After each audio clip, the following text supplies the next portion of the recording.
umat, membangun bangsa, ikhlas beramal jadi semboyan, layani umat, membangun bangsa. Berkhidmat untuk umat dalam keberagaman, bersatu padu bergerak dan berkarya, wujudkan negeri yang damai.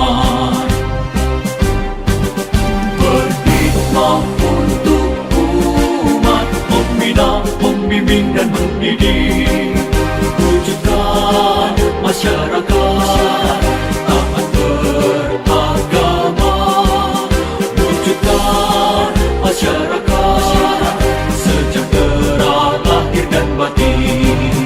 Berkhidmat untuk umat, membina, membimbing dan mendidik, mantapkan kerukunan umat dan antar umat beragama, beramal ma'ruf nahi munkar, jalani kehidupan.